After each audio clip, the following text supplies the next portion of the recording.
नमस्कार, बहुत स्वागत है आपका इंडिया वॉइस देख रहे हैं आप। मैं हूं आपके साथ शिवम सोने। सोमवार की सुबह सीबीआई राबड़ी आवास पहुंची थी, जहां राबड़ी देवी से करीब 4 घंटे तक पूछताछ की गई। अब कहा जा रहा है कि इस मामले में जल्द लालू प्रसाद यादव से पूछताछ हो सकती है। एएनआई से बातचीत में ये बात सामने आई है। इसके साथ ही आरजेडी सुप्रीमो फिलहाल दिल्ली में है और हाल ही में उनका किडनी ट्रांसप्लांट हुआ है। वहीं इस पर अब सियासत भी लगातार जो जारी है।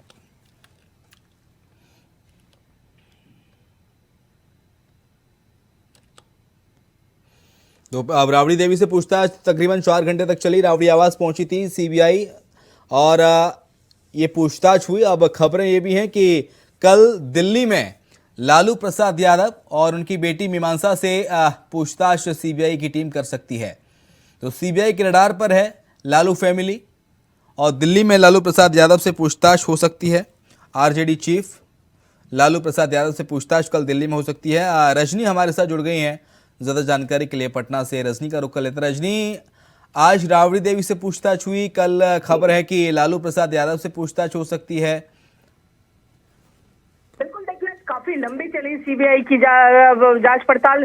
सुबह लगभग 10 बजे के करीब सीबीआई की टीम पहुंची राबड़ी आवास पर और वहां पे राबड़ी देवी उस समय मौजूद थे, तेजस्वी यादव मौजूद नहीं थे। और काफी देर तक उनसे दस्तावेजों को खंगाला गया, उनसे बातचीत की सीबीआई के अधिकारियों ने। और जो बताते चलो कि जो आईआरसीटीसी के मामले को लेकर ये तफ्तीश थी, चूंकि 15 मार्च को लालू प्रसाद यादव, मीसा भारती और राबड़ी देवी की पेशी है सीबीआई कोर्ट में। और उसके पहले ये इस तरह से अचानक से औचक सर्च के लिए आई सीबीआई की टीम। तो कहते बहुत लंबी चली और जिस दौरान सीबीआई की टीम यहाँ पे पूछताछ कर रही थी, राबड़ी आवास के बाहर भारी संख्या में जो आरजेडी के कार्यकर्ता थे वो सड़कों पर बैठकर प्रदर्शन कर रहे थे।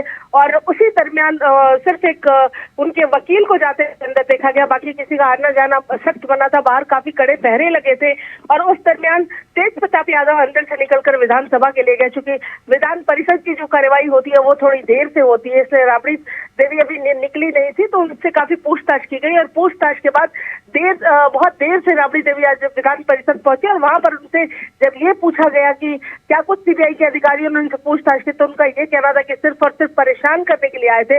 तेजस्वी यादव की अगर बात करें तो तेजस्वी ने तो यहाँ तक कह दिया कि सीबीआई को अब एक डेरा ही डाल लेना चाहिए, हमारे घर में कार्यालय खोल लेनी चाहिए। सरकार के इतने सारे पैसे खर्च हो रहे हैं सीबीआई की टीम को आने जाने में, फ्लाइट का खर्च हो रहा है, तो ऐसे में लगातार अगर परेशान ही कर रहे हैं तो फिर एक सीबीआई का छोटा सा दफ्तर हमारे आवास पे खोल दिया जाए, क्योंकि जिस तरह से परेशान किया जा रहा है। और बताते चलो कि तमाम जो विपक्ष है वो अब गोलबंद होने लगे हैं, क्योंकि जिस समय राबड़ी देवी की आवास पे ये छापेमारी हो रही थी, उसी दरमियान अरविंद केजरीवाल का ये बयान आया कि सिर्फ उन राज्यों को परेशान किया जा रहा है जहाँ पे बीजेपी शासित राज्य नहीं है। तो ये आरोप सिर्फ अरविंद केजरीवाल का नहीं है, बल्कि तमाम जो विपक्ष में बैठे लोग हैं। अगर विधानसभा में आज जो माहौल देखने को मिला, वहां पे तमाम जो आरजेडी के लोग थे और जेडीयू के विधायक थे, उनका यही कहना था कि सिर्फ और सिर्फ इंटेंशनली परेशान किया जा रहा है। 15 तारीख का ऑलरेडी सम्मन जारी किया गया है, इसके बाद 15 को पेशी है, उसके बाद लालू प्रसाद यादव को बीमार है और ऐसी स्थिति में सम्मन जारी करना और उनसे कल पूछताछ करने जा रही है, कहाँ का न्याय है जी। और इसके साथ साथ लगातार इस पे विपक्ष घेर रहा है केंद्र सरकार को और कई ऑपोजिशन के कई लीडर्स का बयान आया रजनी, और कहा जा रहा है कि जहां बीजेपी की सरकार नहीं है वहां सीबीआई और ईडी से रेड डलवाकर सरकार को अस्थिर करने की कोशिश की जा रही है। बिल्कुल, देखिए विपक्ष का ये भी आरोप है कि जो केंद्र सरकार पे ये भी आरोप है कि जो ईडी और सीबीआई है, ये तमाम जो इनके काम है वो निश्चल नहीं है, वो केंद्र सरकार के इशारे पर हो रहा है। वो दिल्ली में उप मुख्यमंत्री की गिरफ्तारी हो या फिर बिहार की बात करें तो राबड़ी देवी के घर पे ऐसे औचक निरीक्षण। हालांकि बताते चलो कि इसके पहले भी मई के महीने में राबड़ी आवास पे ऐसे ही आईआरसीटीसी मामले को लेकर सीबीआई की टीम पहुंची थी और काफी लंबी पूछताछ हुई थी और उसके बाद किसी की अरेस्टिंग नहीं। आज ये भी मरमरिंग थी कि शायद राबड़ी देवी की गिरफ्तारी हो, लेकिन ऐसी कोई बात नहीं थी।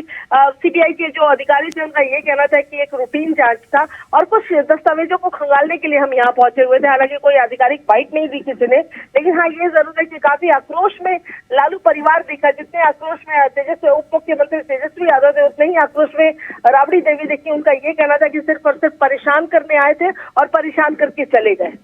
बहुत शुक्रिया आपका रजनी, तमाम सारी जानकारी को साझा करने के लिए। तो जमीन के बदले नौकरी मामले में दरअसल पूरी कार्रवाई हुई है और खबर यह है कि कल यानी कि मंगलवार को लालू प्रसाद यादव से सीबीआई की टीम पूछताछ कर सकती है। बोलिए क्या है? अब बाहर जाकर बनाइए ना। कुछ नहीं है, हम लोग का शुरू से चलता है सीरियल। में क्या लग रहा है कि कुछ नहीं। बोलिए क्या है? अब बाहर जाकर बनाइए ना। कुछ नहीं है, हम लोग का शुरू से चलता है सीरियल। में क्या लग रहा है कि कुछ नहीं। बोलिए क्या है? अब बाहर जाकर बनाइए ना। कुछ नहीं है, हम लोग का शुरू से चलता है सीरियल। में क्या लग रहा है कि कुछ नहीं। बोलिए क्या है? अब बाहर जाकर बनाइए ना। कुछ नहीं है, हम लोग का शुरू से चलता है सीरियल। में क्या लग रहा है कि कुछ नहीं। आपने तो देखा ही, मतलब किया गया उसका भी जब टीएमसी में जो पूर्व में जो नेता थे मुकुल, वो गए तो उसके बाद से किसी जो है बंद हो गया, उनको बुलाना ही छोड़। तो भाजपा में अगर आप लड़िएगा, भाजपा को आईना दिखाओगे, भाजपा से सवाल करोगे, तो इस तरह का काम तो होते ही रहता है। कोई नई बात तो है, ये नई सरकार बनी है और जिनसे हम कह रहे हैं कि हर महीने तो होता ही ना भाई, तो इसमें कोई फर्क पड़ रहा है किसी को? देखिए, जो जिस रूप में रहेंगे उन पर तो जांच आज राबड़ी आवास पहले से नहीं तो कब से चल रहा है। शिवानंद तिवारी और ललन सिंह जी के कंप्लेन के आधार पर कई केसेज चल रहे हैं और ये तो केसेज कांग्रेस के समय से चलने वाले केसेज भी हैं। तो सीबीआई से नाता लालू परिवार का पुराना रहा है। लालू परिवार ने जो कांड किया है बिहार में जंगल राज और भ्रष्टाचार का, उस कांड में जो रही है उसी के अंदर लालू जी आज कई बार जेल के भी सफर कर चुके हैं। अब परिवार उस कसिंदे पे कसने को तैयार है। सरकार पर भी आरोप लगाते हैं ये लोग। अरे भैया, आरोप आप हम पर लगा रहे हो, लेकिन घटना आपके यहाँ हो रही है ना। आप गलत करोगे तो सीबीआई से क्यों, आप बाकी लोग क्या सीबीआई क्यों नहीं पहुंचती है? कोई नई बात नहीं है। हमारी जो भारत की सरकार है उसके पास काम नहीं है जनता के लिए, तो एजेंसियों को लगा देती है। कोई उसके खिलाफ बोले नहीं, कोई आका के खिलाफ कोई आवाज़ अगर होगी, बुलंद होगी, तो उसको प्रताड़ित किया जाएगा। ये वही है, हम उसी सीरीज़ में देखते हैं। हम तब इसको उस सीरीज़ में नहीं देखते जब उसका आचरण पिछले 8 सालों में ठीक ठाक होता। अभी छत्तीसगढ़ में हमारा अधिवेशन चल रहा था, 5 मिनिस्टर के यहाँ छापा पड़ गया, और अगर जिसके ऊपर छापा पड़े और ये इनकी बोली बोलने लगे, इनकी ट्यून पे नाचने लगे, तो वो उनके साथ हो जाते हैं। ऐसी मिसालें हिंदुस्तान में बहुत हैं। इसलिए ये प्रताड़ित करने के लिए इससे कोई आवाज़ में दमदार जो आवाज़ है लालू जी की और इस सरकार की भारत सरकार के खिलाफ, उसमें ज़रा बराबर भी कमी आने वाली नहीं। उमेशपाल हत्याकांड में माफिया डॉन अतीक अहमद पर शिकंजा लगातार कसता जा रहा है। अतीक अहमद के गुर्गे का एनकाउंटर तो हो रहा है, कई टीम उसके बेटे की तलाश में छापेमारी कर रही है। इसके बाद अतीक की बहन आयशा नूरी अपने भाई के बचाव में उतर आई है। आयशा ने प्रेस कॉन्फ्रेंस करते हुए यूपी एसटीएफ और मंत्री नंदगोपाल नंदी पर आरोप लगाया।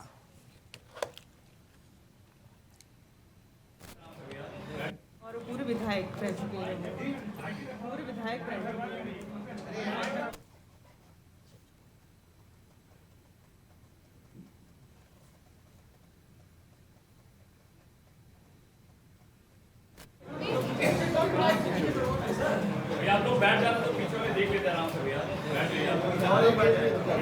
और पूरे विधायक रह चुके हैं, पूरे विधायक रह चुके हैं। आवाज नहीं आ रही है, आप बोलिए थोड़ा तेजी से।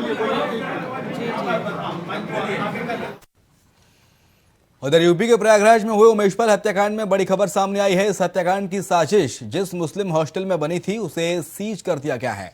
गौरतलब है कि इस हत्याकांड की साजिश मुस्लिम हॉस्टल के कमरा नंबर 36 में बनी थी।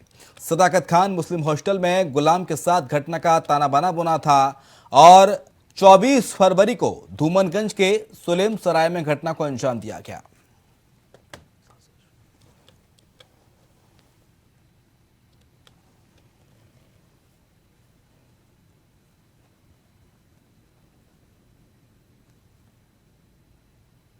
शुएब रिजवी हमारे साथ, हमारे सहयोगी इस वक्त फोन लाइन पर जुड़ गए हैं। शुएब का रुख कर लेते हैं। शुएब, कमरा नंबर 36 में पूरे हत्याकांड का ताना बना बुना गया, साजिश रची गई और अब अतीक की बहन ने मोर्चा खोल दिया सरकार के खिलाफ और मंत्री नंदगोपाल नंदी पर कई आरोप लगाए हैं। बिल्कुल निश्चित तौर पर आज कह सकते हैं कि प्रयागराज में 3 बड़े घटनाक्रम हुए हैं। पहला घटनाक्रम वही सुबह में इस पूरे जो घटनाक्रम में एक शूटर को मार गिराया है, जो उमेशपाल हत्याकांड में बताया जा रहा है कि इसने ही फायरिंग की थी। उसके बाद दूसरा घटनाक्रम सदाकत एक गिरफ्तारी हुई थी जो मुस्लिम हॉस्टल से गिरफ्तार किया गया था और ऐसा कहा गया कि इसी मुस्लिम हॉस्टल से पूरी प्लानिंग की गई थी। वहां पर आज बड़ी संख्या में पुलिस बल पहुंची और उस रूम को 37 नंबर रूम को बाकायदा सील कर दिया गया। तो कह सकते हैं कि आज पुलिस काफी सक्रिय रही। वहीं अतीक अहमद के परिवार भी अब सामने आ चुका है। हालांकि शाइस्ता परवीन जो इस पूरे मामले में आरोपी हैं उनका भी पता नहीं है फिलहाल वो कहाँ हैं, पुलिस इन्हें गिरफ्तार भी नहीं कर पाई। लेकिन पिछले दिनों जो अशरफ हैं अतीक के छोटे भाई जो बरेली जेल में बने, उनकी पत्नी और अशरफ की एक बहन और एक भांजी, इन 3 लोगों को पुलिस ने हिरासत में लिया था। 4 दिनों तक शायद इनकी तरफ से बताया गया कि इनको रखा गया, बाद में इन्हें 151 चालान करके छोड़ा गया। आज वो मीडिया के सामने आए और बाकायदा उन्होंने कई गंभीर आरोप लगाए हैं। हालांकि उन्होंने योगी सरकार से ही गुहार लगाई है। उन्होंने कहा है कि कुछ अधिकारी हैं जो उनके दोनों भाई यानी अतीक और अशरफ को इनकाउंटर या किसी जरिए से मारने की साजिश रच रहे हैं। वहीं एक यहाँ की जो मेयर हैं उन पर भी आरोप लगाया है, राजनीतिक साजिश का कारण बताया है इस पूरे घटनाक्रम को। तो इस तरह से कह सकते हैं कि आज इस तरह की चीजें सामने देखने को आई है, क्योंकि जिस तरह से अब जांच आगे बढ़ रही है, कार्रवाइयां हो रही हैं, वही आरोप प्रतिरोध भी लगने लगा है। तो ये उम्मीद की जा रही है कि आने वाले दिनों में और इस तरह की चीजें और इस तरह के घटनाक्रम सामने आएंगे। साथ ही साथ जो आरोपी हैं जिनकी पुलिस सरगर्मी से तलाश कर रही है उनके खिलाफ कार्रवाई और पीडीए की कार्रवाई भी देखने को मिलेगी।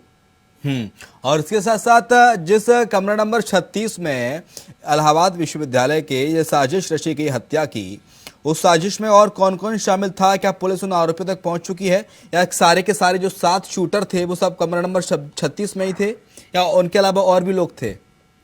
देखिए फिलहाल कमरा नंबर जो ये जो हॉस्टल का कमरा है इसके बारे में जिस पुलिस ने अब तक इस पूरे मामले में एक गिरफ्तारी बताई है जो सदाकत है, जो गाजीपुर का रहने वाला और उस हॉस्टल में रह रहा था। हालांकि बाद में पता चला तरीके से रह रहा था, LLB का स्टूडेंट बताया जा रहा है, उसकी गिरफ्तारी हुई थी। उसके बाद कुछ लोगों को और पुलिस ने उसके लिंक को उठाया था। इन लोगों के बारे में कहा जा रहा है कि जो गुलाम इसमें एक शूटर है उससे इनके संबंध थे और बताया जा रहा है कि सदाकत जिस रूम में हॉस्टल में रहता था वहां पर ये लोग इकट्ठा होते थे। किस तरह की प्लानिंग और क्या प्लानिंग की गई थी ये बहुत चीजें अभी साफ नहीं हुई, लेकिन इतना जरूर है कि सदाकत को पुलिस ने गिरफ्तार किया था और सदाकत की गिरफ्तारी के बाद कुछ क्लू भी पुलिस को मिले थे। हालांकि बाद में सदाकत भागने की कोशिश में चोटिल हो गया था जिसे अस्पताल में एडमिट किया गया था और उसके बाद उसको न्यायिक हिरासत में जेल भेज दिया गया है। तो सदाकत उस रूम में रहता था, इसलिए उस रूम को और कुछ उस रूम से ऐसी चीजें भी मिली थी जिसका पुलिस ने अभी खुलासा नहीं किया कि क्या क्या चीजें थी और इस घटनाक्रम में उसका क्या रोल है, क्योंकि इससे कहीं ना कहीं उनकी जांच बाधित हो सकती है, इस तरह का पुलिस ने कहा था। लेकिन फिलहाल आज उस रूम को सील कर दिया गया जिसमें सदाकत रहता था। तो कहा जा सकता है कि सदाकत से तार जुड़े हुए हैं, लेकिन किस तरह से जुड़े हुए हैं और इसमें क्या क्या रोल हैं वो फिलहाल अभी उसके लिए इंतजार करना पड़ेगा। लेकिन पुलिस ने आज ये जरूर कार्रवाई की कि उस रूम को जिस रूम से सदाकत जिस रूम में रहता था, बताया जाता है कि यहाँ पे ये लोग अक्सर मीटिंग करते थे, बैठते थे। यहाँ तक कहा गया कि वीडियो कॉल के जरिए जिन लोगों पर आरोप लगा है वो भी कनेक्ट होते थे और वहीं पर बातचीत होती थी, वहीं से प्लानिंग होती थी। और शायद पुलिस को यहाँ से कुछ चीजें मिली भी हैं, लेकिन अभी पुलिस ने इन चीजों का खुलासा नहीं किया और यही वजह है कि इस रूम को सील कर दिया गया है। बहुत शुक्रिया आपका शुएब तमाम सारी जानकारी को साझा करने के लिए। और फिलहाल एक छोटा सा ब्रेक ले रहे हैं, चल लौटेंगे।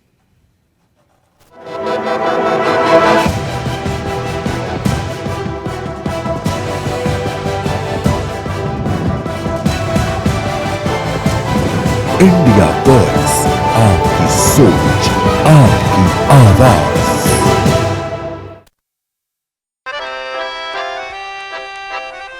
डैडी को पसंद क्लासिकल गाना और बेटा यमला पगला दीवाना। दोनों के अलग है रंग पर दोनों का एक अनोखा स्वाद। कमला पसंद, अनोखा स्वाद। गोल्डी मसाले जहां जाए रिश्ते बनाए। आप सभी को गोल्डी मसाले की ओर से हैप्पी होली। रिश्ते बनाए गोल्डी मसाले।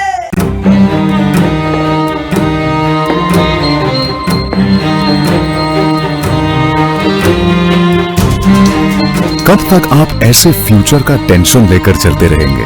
LIC के न्यू पेंशन प्लस के साथ अपनी पेंशन का प्लान बनाइए, क्योंकि ये प्लान आपके फ्यूचर के लिए मार्केट लिंक्ड वेल्थ क्रिएट करता है। और तो और इस प्लान में गारंटीड एडिशंस के साथ पेंशन पाने के कई ऑप्शंस भी हैं, so that you grow young and tension free. LIC, हर पल आपके साथ। आज रेस्टोरेंट से कढ़ाई पनीर ऑर्डर करें। मैं बनाती हूँ ना, आपके घर के खाने में रेस्टोरेंट जैसा स्वाद ले आए। MDH का कढ़ाई पनीर मसाला, पनीर को क्या मस्त बना डाला। कौन से रेस्टोरेंट से मंगवाया? MDH का कढ़ाई पनीर मसाला, मजा आ गया।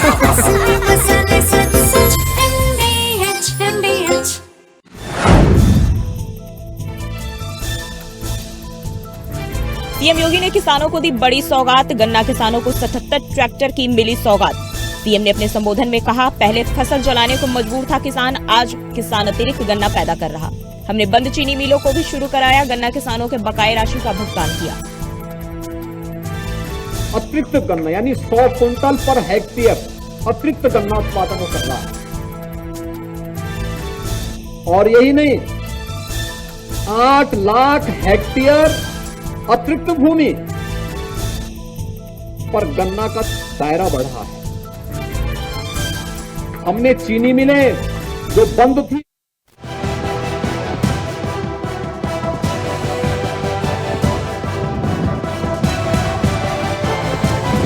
इंडिया बर्ड्स, आपकी सोच, आपकी आवाज। तो ब्रेक के बाद आपका स्वागत है। छत्तीसगढ़ के मुख्यमंत्री भूपेश बघेल ने इस साल के कार्यकाल का अपना आखिरी बजट पेश किया है और इस दौरान उन्होंने जनता के हितों में कई घोषणाएं की हैं।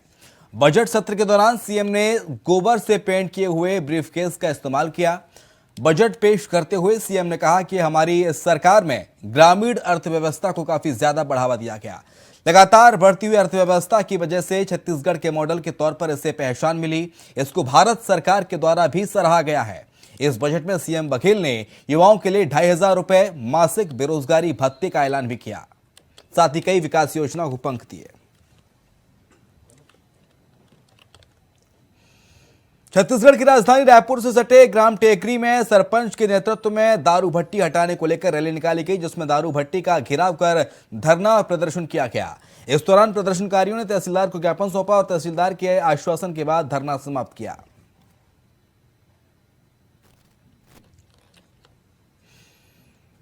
अखिल भारतीय कांग्रेस ने मोदी सरकार के खिलाफ मोर्चा खोल दिया है। पहले से निर्धारित कार्यक्रम के तहत सोमवार को जिला कांग्रेस कमेटी जामताड़ा के निर्देश पर प्रखंड अध्यक्ष असलम अंसारी की अगुवाई में LIC के समक्ष जोरदार प्रदर्शन किया गया, जिस कांग्रेस कार्यकर्ताओं ने LIC कार्यालय के पास जमकर विरोध प्रदर्शन किया। उनका कहना है कि पीएम मोदी ने बड़े उद्योगपति गौतम अडानी को हजारों करोड़ रुपए दे दिए, जो कि डूब गए, लेकिन कांग्रेस किसी भी स्थिति में गरीबों का पैसा लूटने नहीं देगी।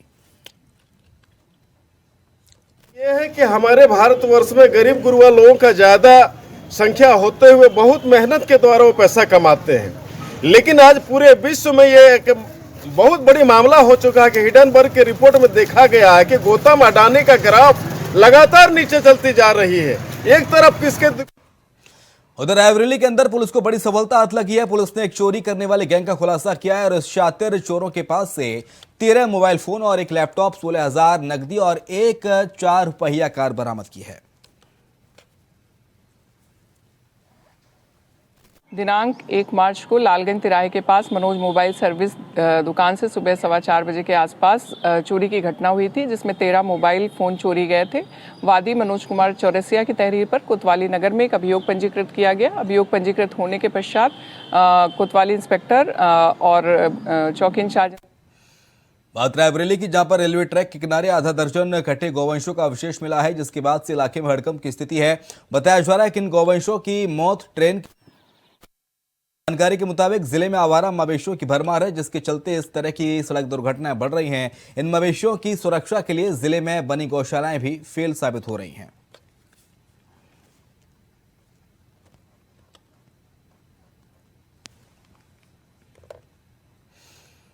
अवैध शराब बनाने के लिए जगहों पर उस समय हड़कंप मच गया, जब देवरिया जिले में होली के मद्देनजर आबकारी विभाग की टीम ने बड़ी कार्रवाई करते हुए कच्ची शराब बनाने वाली जगहों पर उप निरीक्षक अमरेंद्र कुमार सिंह के नेतृत्व में गौरी बाजार क्षेत्र के पठरहट और भटौली खुर्द में कई जगहों पर छापेमारी की।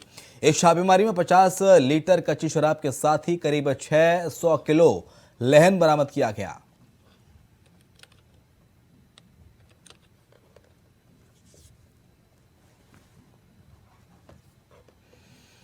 और खबर देवरिया से, जहां पर एक अनियंत्रित बाइक सवार हाईवे से टकरा गया और जिसके चलते बाइक सवार गंभीर रूप से घायल हुआ है। ये घटना सीसीटीवी कैमरे में कैद हुई है, जो कि सोशल मीडिया पर वायरल हो रही है। पूरा मामला गौरी बाजार थाना के बैतालपुर कस्बे का बताया जा रहा है।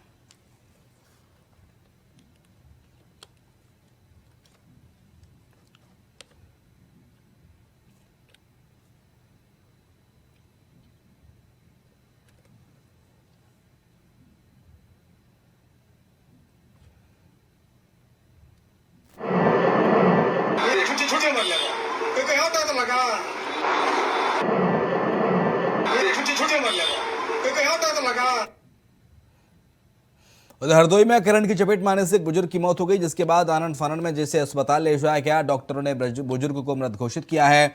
घर के अंदर बिजली ठीक करने के दौरान करंट लग गया। घटना अरवलपुर थाना क्षेत्र के शेखपुर गांव की बताई जा रही है।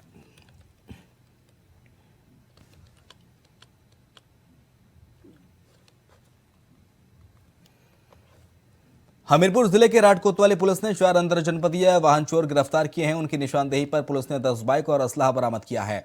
पकड़े गए वाहनों की चोरी के मुकदमे राट और झांसी में दर्ज हैं। चोरी की बाइकों को मध्य प्रदेश ले जाने की तैयारी थी।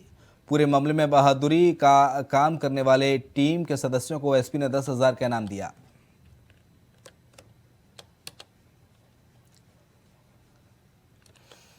अब बात कन्नौज की कर लेते हैं, जहां पर होली को लेकर आईजी कानपुर प्रशांत कुमार कन्नौज पहुंचे। उन्होंने सर्किट हाउस में एएसपी और सर्किल अफसरों के साथ बैठक की।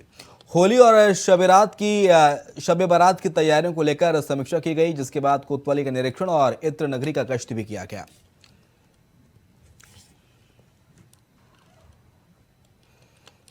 हमीरपुर के राट कोतवाली क्षेत्र में 2 लाख की स्मैक के साथ एक अभियुक्त को गिरफ्तार किया गया है। आरोपी कार से स्मैक सप्लाई करता था। उसके खिलाफ पहले से गैंगस्टर, लूट, हत्या के प्रयास जैसी गंभीर धाराओं में मुकदमे दर्ज हैं। पुलिस ने आरोपी को गिरफ्तार कर जेल भेज दिया है। उधर ललितपुर में खाद्य विभाग की टीम ने अवैध चाय पत्ती फैक्ट्री पर छापा मारा है और भारी मात्रा में अवैध चाय पत्ती बरामद की है। खाद्य विभाग और पुलिस की संयुक्त टीम पैकिंग की 2 मशीनों समेत पैकिंग का सामान भी बरामद किया गया है। फैक्ट्री में अवैध चाय को ब्रांड में पैकिंग कर मार्केट में सप्लाई किया जा रहा था। पूरा मामला कोतवाली तालपिहट अंतर्गत ग्राम ककरडारी का है। कानपुर में हुक्का कैफे के नशीला पदार्थ देकर नाबालिग के साथ रेप करने का मामला सामने आया है, जिसमें अभी तक एक आरोपी की गिरफ्तारी हो गई है और अब पुलिस मामले में अन्य आरोपियों की तलाश में जुटी है।